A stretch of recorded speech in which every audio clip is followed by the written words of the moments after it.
I was talking to my wife about exercising, and told her about this guy that was in prison that came in, and he was a big dude. I mean, he was big, and he was diabetic too. So he came in at South Central Correctional Center, and after he got settled down and everything, he started walking laps around the softball field. There was a track that went around the outside of the softball field. 4 laps was a mile. And he would walk for a little bit. He'd stop. He'd walk some more. He did this every day. Finally, he got to where he can make 1 lap without stopping. 2 laps, 3 laps, 4 laps. And he started to then run a little bit. He'd run only a few feet, and then he'd walk. He'd stop a little bit. He'd run a few feet, then he'd walk for a little bit, and he'd stop.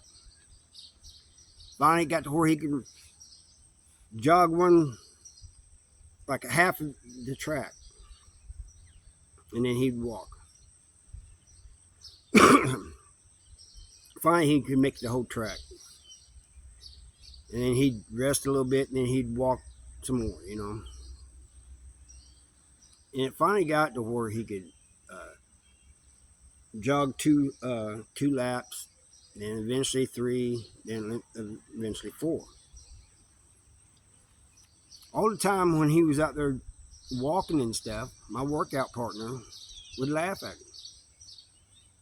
I said, man, the dude's at least trying, He's doing something, You gotta give him that. He lost all that weight he had, every bit of it. I mean, he was skinny as a rail. The problem was his stomach. After he lost his stomach, the skin just hung down almost to his knees. And he called it a pancake. That's what he called it. He goes, I got a pancake. But that's later. I went up and talked to him. First time I ever talked to him. And I said, hey, man, I've seen you when you first started, and I've seen you now, man. I said, you done good, man. He goes, I lost it all. And I said, yeah, you did, Just keep it up, man. And he goes, I'm no longer having to go up there to medical for diabetic stuff either. But he goes, what I'm telling you is I lost it all. I said, I see that, He goes, I lost everything but the pancake. I got a pancake now. And I just kind of laughed. He goes, but what I mean by losing it all, he goes, yeah, I lost all this weight, but I had lost everything I had going for me too. I was just being stupid out there, And he goes, I'm wondering how many other people in here are like me. I said, I think there's a few. And he goes, man, I just feel like the dumbest person in the world. And he goes, my parents couldn't help me this time, Usually they get me out of trouble, And he goes, I just laugh it off and go on. Daddy's going to get me out of it. And I said, so your parents couldn't get you out of this one? He goes, not only could they not get me out of it, they refused. He said, they was tired of helping me. And he said I was going to have to learn a lesson. And he goes, it really didn't hit me until I got here. So he said I started deciding I was going to make a change. I wasn't going to be dependent on other people like my parents, friends, and stuff. I was going to make a change. And he goes, it started with I'm looking at a little rabbit. Sorry about that. But he goes, it started with me walking and trying to get in shape, and and now I'm in shape and everything. He goes, I'm going to start doing anything I can to better myself mentally. I want to read stuff and see if there's any classes I can take and this and that, programs, all this. He goes, anything that's going to help me, I am going to do so I can get out and be a productive member of society, and my parents can be proud of me for once. For once, they can be proud of me.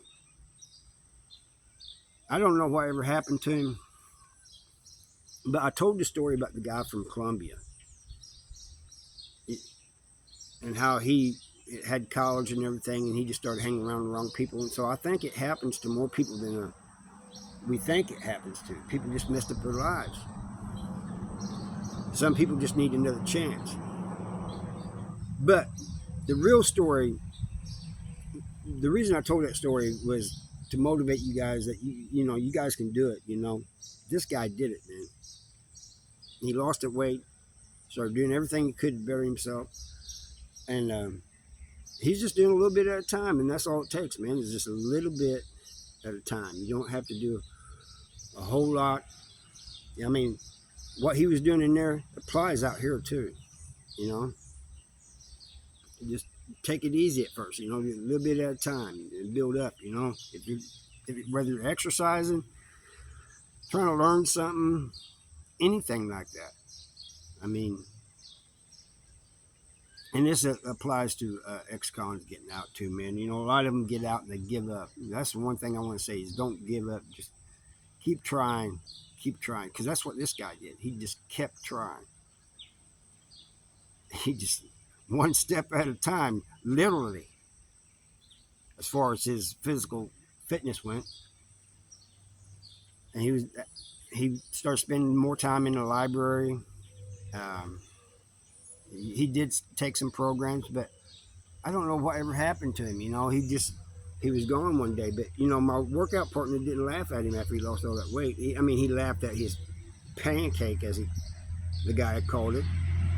But he would talk to him, and he told him, he goes, "Man, you did good, man." He goes, "I want to apologize. I was making fun of you." He goes, "I was laughing at you." And he goes, "I shouldn't have done that." He goes, "Harvey there told me not to be doing it." And he goes, "It's amazing, man." He goes, I really had my doubts about you losing that weight." He goes, "I thought you was one of those guys that went in, after you walked, you went inside and you ate honey buns and stuff." And he said, "No." And he goes, "I'm just trying." And my workout partner told him the same thing. So, man, just keep trying, just keep. He goes, trying to get better each day, man. It's kind of funny coming from my workout partner, because as far as physical fitness went, he was a beast. But anything else, man, he was always chasing the dope, man, always doing this and always doing that, and I think he eventually got out, and I think he's doing bad. I'm not sure, and if he's not, I hope he's not, but I heard some things, and you hear things, but it doesn't mean they're true, and I hope it's not true to him. Anyway, I thank you guys for watching. I'll see you next time.